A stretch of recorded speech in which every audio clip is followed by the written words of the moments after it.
오늘 하나님께서 우리에게 주시는 말씀은 욥기 14장 13절부터 17절까지의 말씀입니다. 풀은 마르고 꽃은 시들기에, 풀은 마르고 꽃은 시들기에라는 제목을 함께 은혜를 나누도록 하겠습니다. 벌써 2022년 한 해가 저물어 가고 있습니다. 다시는 우리 생에 경험할 수 없는 2022년이 어느새 과거의 추억으로만 남겨지게 된 것이죠. 항상 이맘때쯤이면 우리가 하는 이야기가 있어요. 엊그제 부푼 기대를 안고 새해 첫날을 맞이했는데 어느샌가 2022년 한 해가 저물어 가고 있다. 이런 이야기를 이때쯤 되면 우리가 항상 반복적으로 이야기를 하게 됩니다. 나이가 들면 들수록 나이에 비례해서 세월의 속도가 빨라지는 것 같아요. 어린 시절에는 참 시간이 늦게 흘러가지 않았습니까? 우리 아이들도 빨리 어른이 되고 싶다고 이야기하는데 저도 어린 시절에 그랬어요.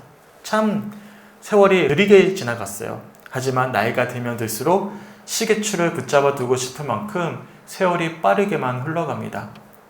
그래서 그런지는 몰라도 제 나이도 벌써 불혹이라고 부르는 40세가 훌쩍 지나갔고요. 우리 막내가 엊그제 태어나는 것 같은데 내일이면 유치원 졸업식이거든요. 그리고 내년에 초등학교 1학년 입학을 하게 됩니다. 세월이 빠르죠. 우리 성주교회 성도들은 어떻습니까? 2022년 한 해가 참 빨리 흘러가지 않으셨어요? 모세는 시편 90편 10절에 이러한 고백을 남겼습니다.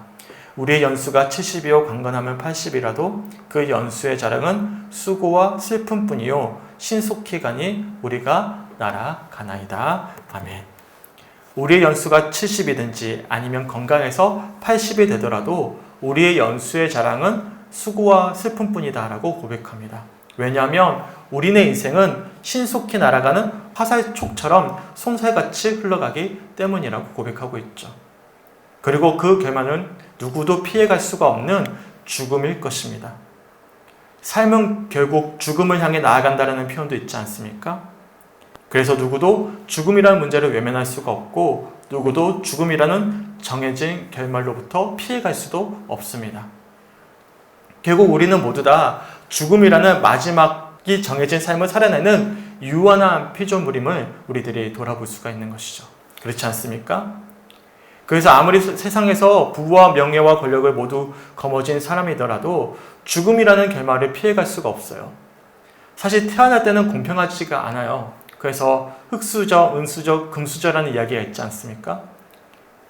태어날 때는 공평하지 않지만 죽음이라는 결말 앞에서는 누구 하나 할 것 없이 피해갈 수가 없는, 그래서 우리 모두에게 공평하게 주어진 결말입니다. 최근에 화제가 된 재벌집 막내 아들이라는 드라마가 종영했어요. 혹시 보셨어요? 네, 저도 하도 화제가 돼서 봤습니다. 이 드라마에 아주 주목받는 배우가 있었는데 바로 이성민 배우였어요. 이 이성민 배우가 열혈한 진양철이라는 등장인물이 등장하는데 현 삼성의 창업자였던 고 이병철 회장을 모티브로 그려진 인물이어서 화제가 되었습니다. 혹시 고 이병철 회장 다 알고 계시죠? 이 이병철 회장은 다들 아시다시피 우리나라를 대표하는 기업인 삼성을 창업했던 입지전적인 인물이었습니다.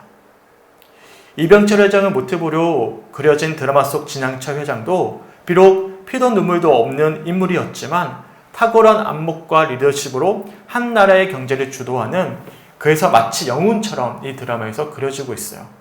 그리고 실제로 살아생전의 고 이병철 회장 역시도 우리나라의 재벌을 대표하는 인물이었습니다. 그랬던 이 이병철 회장이 약 2년 동안의 암투병을 하게 돼요. 그리고 암을 이기지 못하고 생애를 마무리하게 되는데 죽음을 목전에 둔 시점에 이러한 질문을 남겼습니다.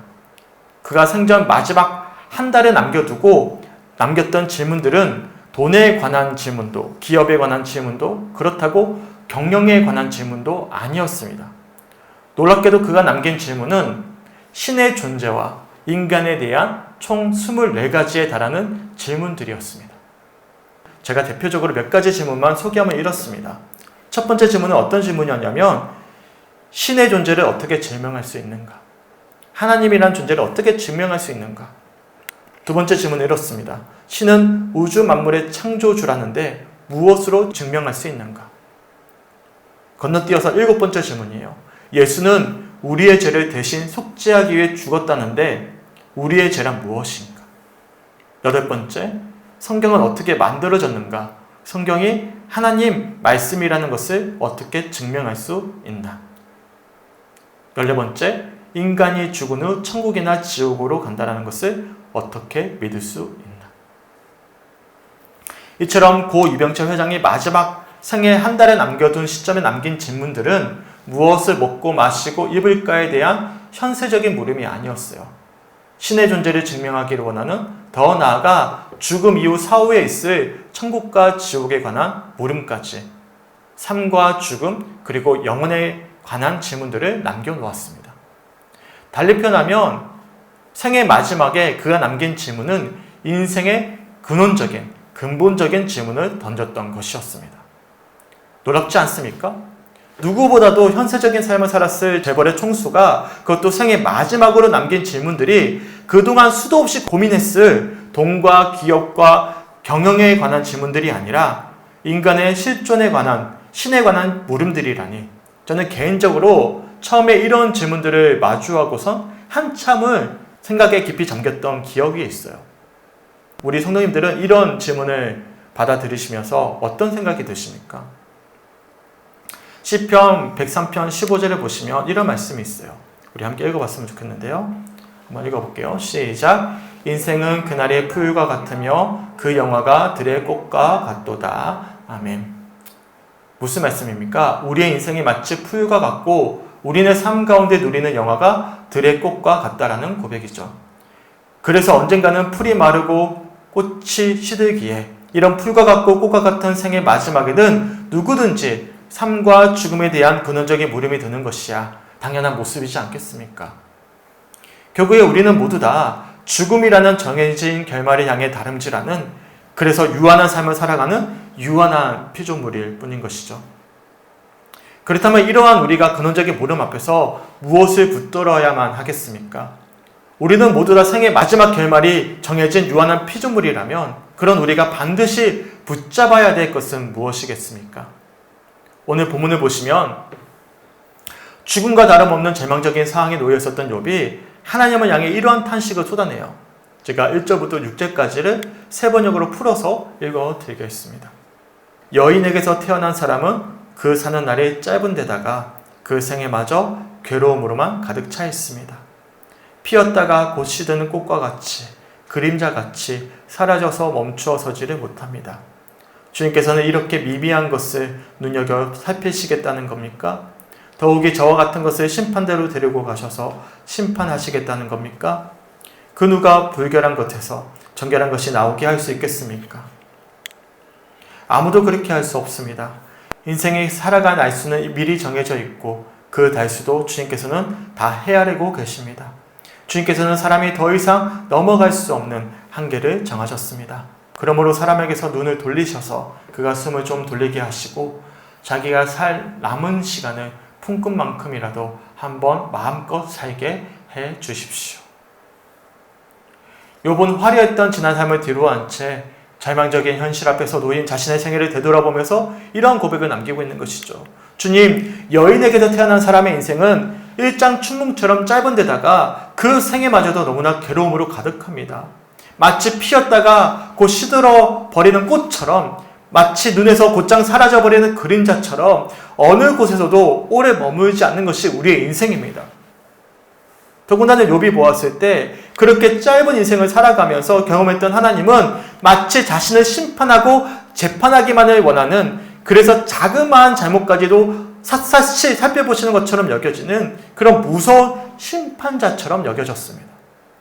그러기에 이어서 고백하기를 사람의 수명은 이미 하나님께서 정해놓으셨기에 그리고 누구도 정해진 그 기한을 넘어설 수가 없기에 품꾼을 고용했던 사람이 일과를 마칠 때까지 품꾼을 내버려 두듯이 나도 이렇게 좀 내버려 주십시오 라고 간청하고 있는 것이죠.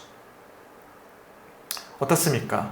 제가 1절부터 6절까지 말씀을 제 언어로 풀어서 말씀드렸는데 어떻게 들려오시죠?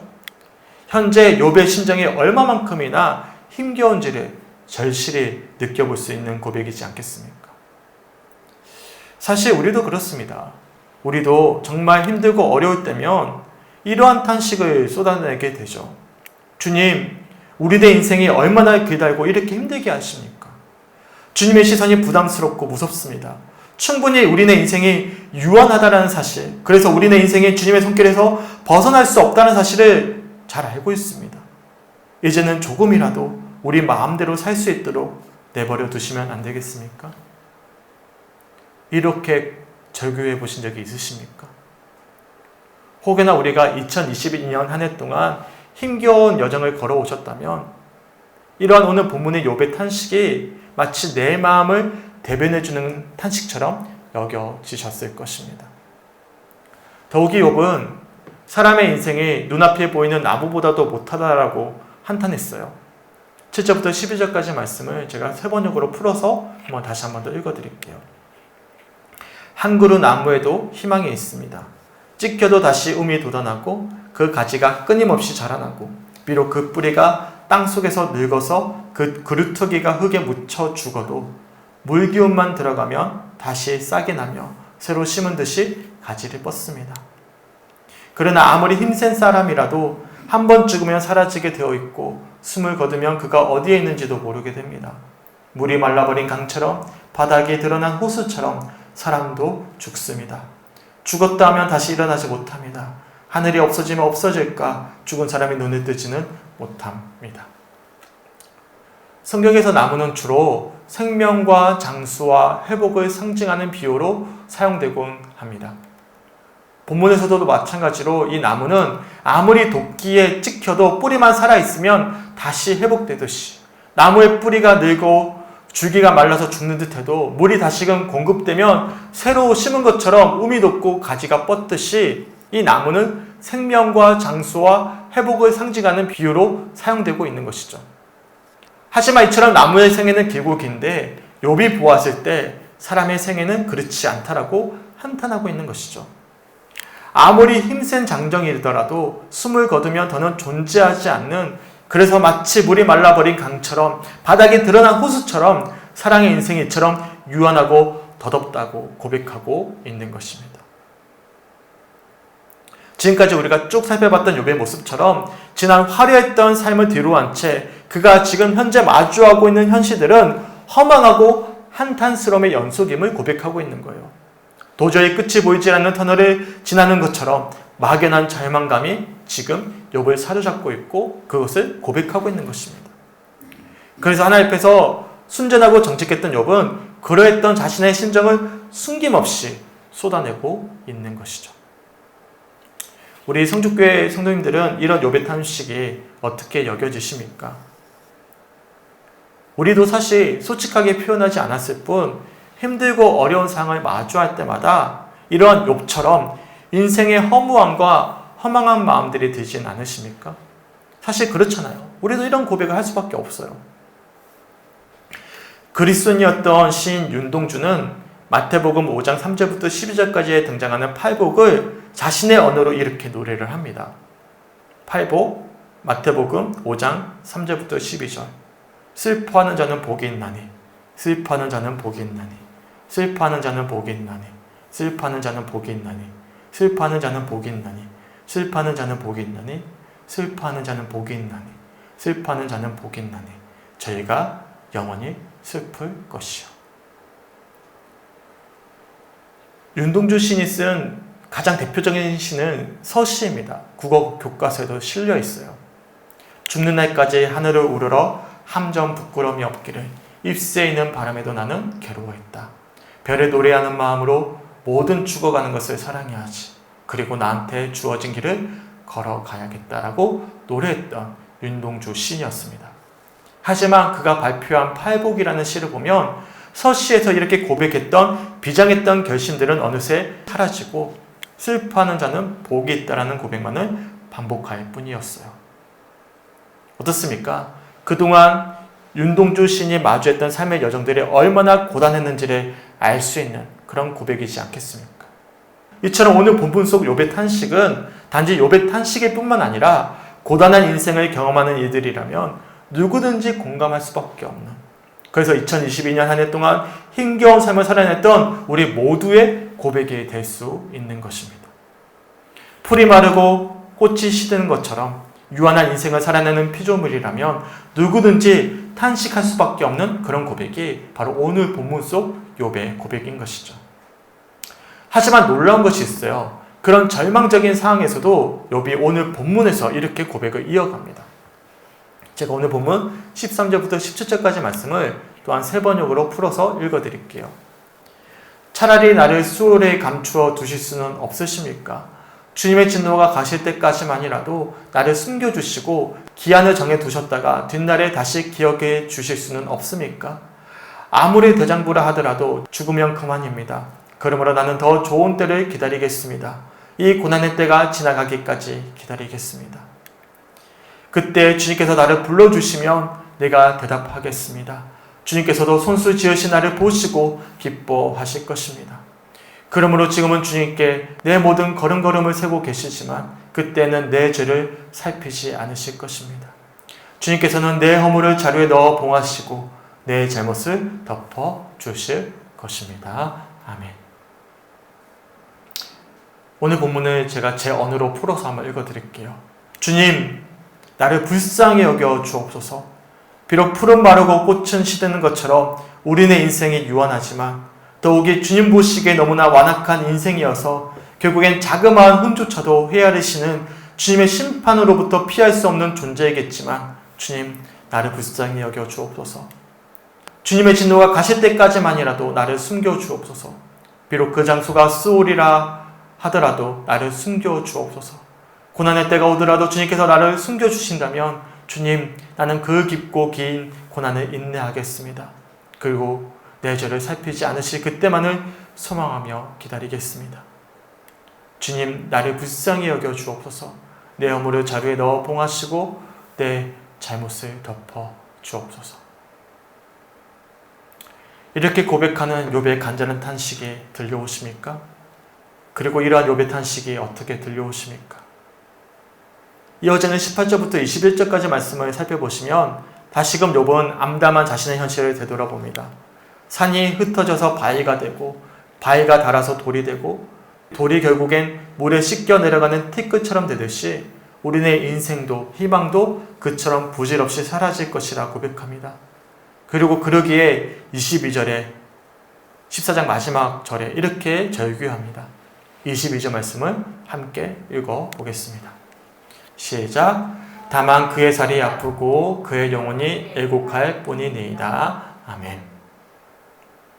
이처럼 오늘 본문의 말씀은 욥이 유한한 자신의 생애를 되돌아보면서 마치 푸른 마르고 꽃은 시드는 것처럼 험악하고 절망적인 삶을 되돌아보며 한탄하고 탄식하는 욥의 고백이 그려지고 있습니다.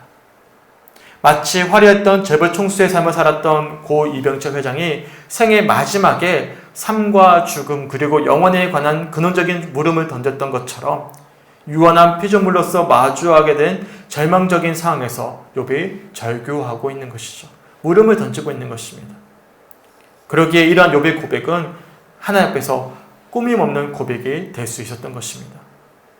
마치 자신들은 이러한 문제로부터 자유로운 것처럼 마치 아무런 문제도 없는 것처럼 한껏 거룩한 말들로 포장하기에 바빴던 욥의 친구들과는 달리 이런 욥의 고백은 정직한 고백이었고 하나님은 그러한 욥의 고백을 옳게 보셨던 것입니다.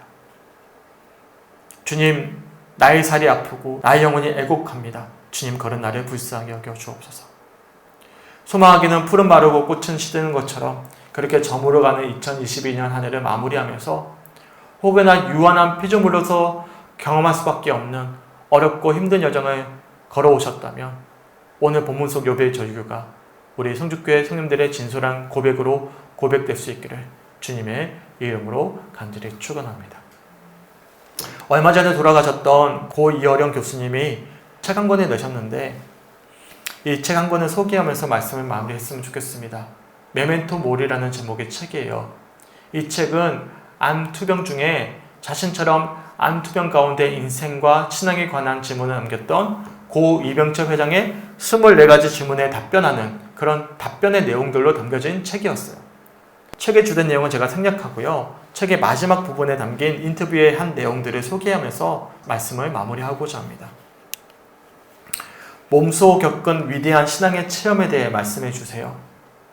어쩌면 내게 닥친 불행들은 욥의 체험일지도 몰라요. 예수님을 믿었더니 어디서 돈이 들어오고 병이 낫는 체험이 아니라 거꾸로 멀쩡하던 사람이 암에 걸리고 아무런 이유 없이 손자가 코마 상태에 빠지며 딸 아이가 세상을 떠나는 그런 체험을 한 거지. 나는 그게 제대로 된 종교 체험이라고 봐요. 내가 예수님을 믿어 건강해지고 일도 잘 되고 그랬으면 그건 종교 체험이 아닐지 몰라. 그랬다면 세속적 의미에서 하나님을 거래의 수단으로 삼으려 했을지도 몰라요. 그럼에도 불구하고 믿는 종교가 진짜 종교지요. 신앙의 위기를 겪고 있는 이에게 들려주고 싶은 말씀이 있을까요? 그 위기를 넘어서야 진짜 신앙이 시작되는 것입니다. 예수님도 악마의 유혹을 받으셨어요. 천한 비유인지 모르지만 시골에서 전혀 남자를 모른 채 살아와 정절을 지킨 여인이 있어요. 그 여인이 순결을 지켰다고 할 수 있나요? 도시로 나와 거친 남자들 속에서 지키는 순결이 진짜 순결이지 않을까요? 고통과 혼란스러움의 유혹을 견디고 나서야 비로소 신앙을 시작하는 것이고 거기서 지면 이제껏 믿었던 신앙은 신앙이 아닌 게지. 우리네 인생은 마치 풀은 마르고 꽃은 시드는 것과 다름이 없습니다. 하지만 풀은 마르고 꽃은 시드는 것과 같은 우리네 인생이기 때문에 우리는 또한 하나님을 향해 이렇게 외칠 수 있어야 되는 것이죠. 제가 마지막으로 오늘 본문 말씀을 한 번 더 세 번역으로 읽어드린 뒤에 함께 찬양하고 기도했으면 좋겠어요. 차라리 나를 스올에 감추어 두실 수는 없습니까? 주님의 진노가 가실 때까지만이라도 나를 숨겨주시고 기한을 정해두셨다가 전날에 다시 기억해 주실 수는 없습니까? 아무리 대장부를 하더라도 죽으면 그만입니다. 그러므로 나는 더 좋은 때를 기다리겠습니다. 이 고난의 때가 지나가기까지 기다리겠습니다. 그때 주님께서 나를 불러주시면 내가 대답하겠습니다. 주님께서도 손수 지으신 나를 보시고 기뻐하실 것입니다. 그러므로 지금은 주님께 내 모든 걸음걸음을 세고 계시지만 그때에는 내 죄를 살피지 않으실 것입니다. 주님께서는 내 허물을 자루에 넣어 봉하시고 내 잘못을 덮어 주실 것입니다. 나눠드린 악보를 보시면 풀은 마르고 꽃은 시드나라는 제목의 찬양이 있습니다. 저도 말씀을 준비하면서 처음 접했던 찬양이고 사실 따라서 부르기에 어려운 찬양이에요. 하지만 오늘 함께 나눈 말씀과 찬양의 가사가 제게는 좀 함께 매치가 되었기 때문에 함께 이 찬양의 가사를 주목하시면서 또한 들었던 말씀을 기억하시면서 묵상하면서 함께 들어보며 불러봤으면 좋겠어요. 가사는 이렇습니다. 깊은 어둠 속에 있던 나, 길을 잃어 방황하던 나, 칠흑 같은 사망에 갇혀 헤어나올 수 없던 나나들, 세상 헛된 영광을 쫓아 추한 아름다움을 쫓아 삶을 더럽히며 살아왔네. 숱한 세월을 흘러만 갔네. 풀의 꽃같이 시드는 세상을 한낮 바람과 같이 지나가 세상을 즐거이 버타며 즐거이 따랐네. 안개에 불과한 세상을 감각할 수 없는 사람이 알 수조차 없는 사람이 썩어질 세상을 알게 됐네. 찬란한 빛을 보게 되었네. 풀은 마르고 꽃은 시드나 주의 말씀은 영원하여라. 변하지 않는 쇠하지 않는 주의 말씀은 영원해. 우리네 인생은 이처럼 비록 풀이 마르는 것처럼 꽃이 시드는 것처럼 유한하지만 그래서 2022년 한 해도 이렇게 흘러갔지만 그러기에 우리는 다시금 주님을 소망하면서 고백하셔야 됩니다. 그리고 찬양하셔야 돼요. 그리고 기도하셔야 됩니다. 주님, 연약한 우리를, 유한한 우리를 불쌍히 여겨 주옵소서. 주님, 이 시간 주님의 긍휼로 나를 용서하시고 인내하옵소서. 주님, 우리를 인도하옵소서. 오늘 본문 속 욥의 고백이 또한 이 찬양의 고백이 이 시간 한 해를 마무리하는 우리 삶의 고백이 되시길 주님의 이름으로 간절히 축원합니다. 우리 함께 찬양을 들어보시면서 또한 말씀을 묵상하시면서 함께 기도했으면 좋겠습니다.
주한 아름다움을 쫓아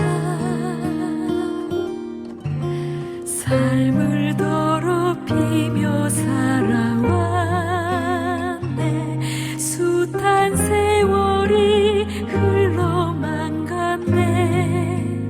불의 꽃같이 시드는 세상을 한낮바람과 같이 지나갈 세상을 즐거이 걷다며 즐거이 따랐네. 안개에 불과한 세상을.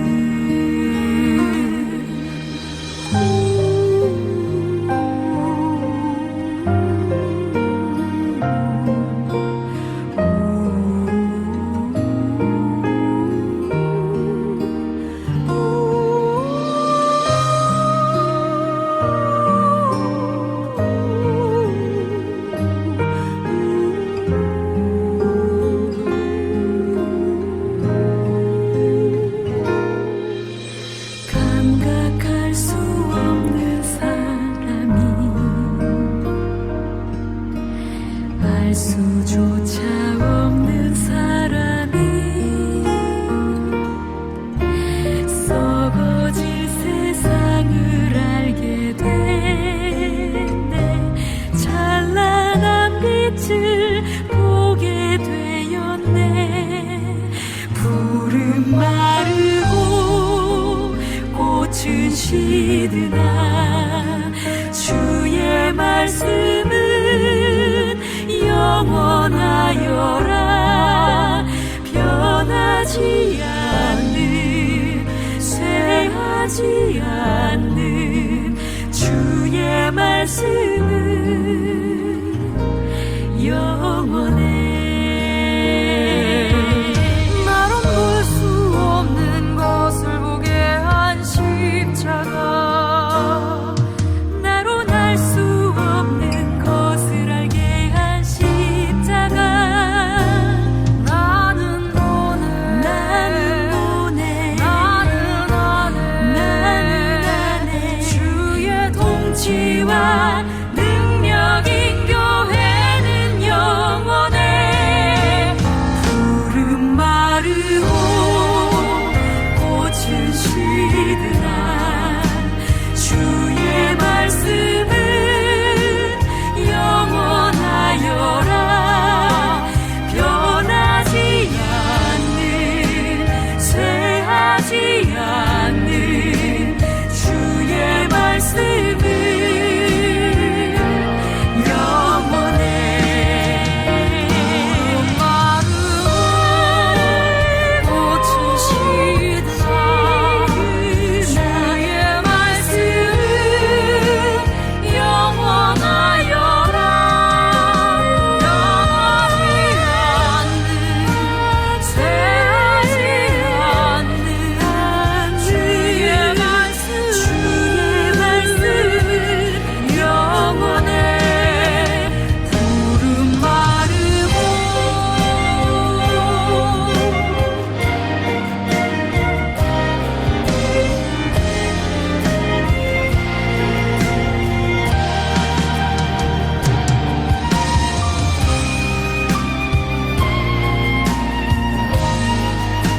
주의 말씀은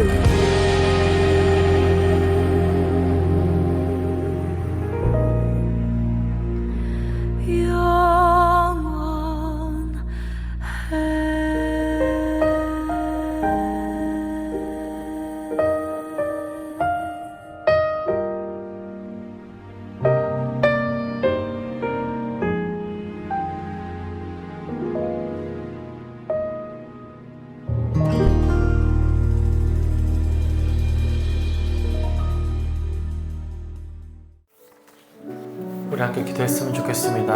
오늘 주셨던 말씀들을 기억하면서 푸른 마르고 꽃은 시드는 것처럼 2022년 한 해가 저물어 가고 있습니다. 혹여나 한 해 동안에 우리의 삶이 참 고단하고 어려웠다면, 힘들었다면 숨김없이 있는 그대로 욥처럼 주 앞에 고백했으면 좋겠어요. 그리고 욥처럼 절망 가운데서도 주님을 향한 소망을 놓치지 않고 주님 불쌍히 여겨 주시옵소서. 주님 인내하겠습니다. 주님이 나의 참된 소망이 되시면 인내하겠습니다. 나를 불쌍히 여겨 주시옵소서 라고 기도했던 오늘 보모서 고백처럼 이 시간 주 앞으로 온전히 우리의 한 해 동안의 삶을 내어드렸으면 좋겠어요.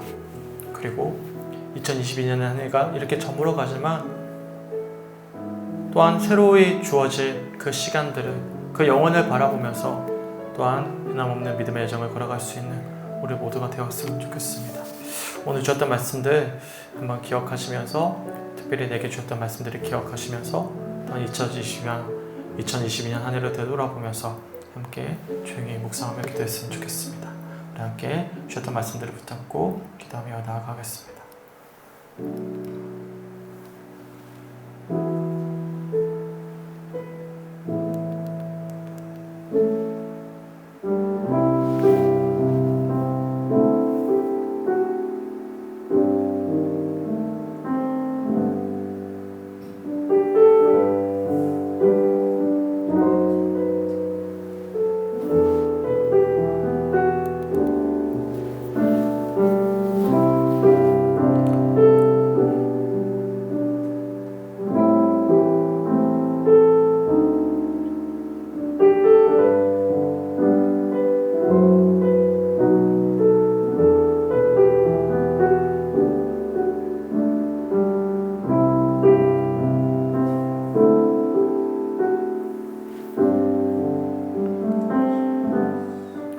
하나님 너무나 감사합니다. 오늘 수요일 저녁 예배를 드리게 하시고 2022년을 마무리하는 한 주간 오늘 주님의 말씀을 통해서 다시 한 번 더 주를 바라게 하심에 주님 너무나 감사합니다.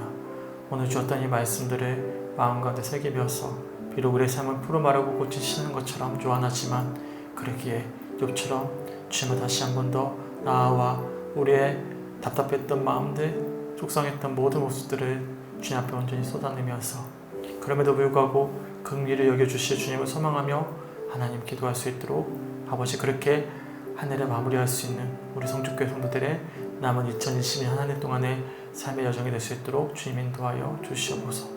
주님의 긍휼을 바라며 간구했던 그렇게 절규했던 욥의 모습이 비록 우리의 모습처럼 비춰질 수 있겠지만 아버지 주님의 때 그 간절했던 욥의 기도를 들으시고 회복해 하셨던 그 놀라운 아버지 응답을 우리가 기억하면서 하나님 가감없이 숨김없이 하나님 앞에 우리의 삶을 내어드리며 2022년 한 해를 내어드리며 또한 새로운 새해를 준비하며 소망할 수 있는 우리 성축교회 성도들의 남은 시간들이 될 수 있도록 주님 함께하여 주시옵소서. 이 자리에 나오지 못한 성도들 주님께서 기억하여 주시고 아버지 성도들의 10년 가운데도 동일한 은혜 주시며 한 해를 믿음 가운데 잘 마무리하며 또한 숨김없이 있는 그대로 주님 앞에 기도하며 온전히 한 해 동안의 삶을 내어드릴 수 있는 그런 2022년 마지막 시간들이 될 수 있도록 주님 인도하여 주시옵소서. 감사드리며 우리를 사랑하시는 예수 그리스도 이름으로 간절히 기도드렸습니다.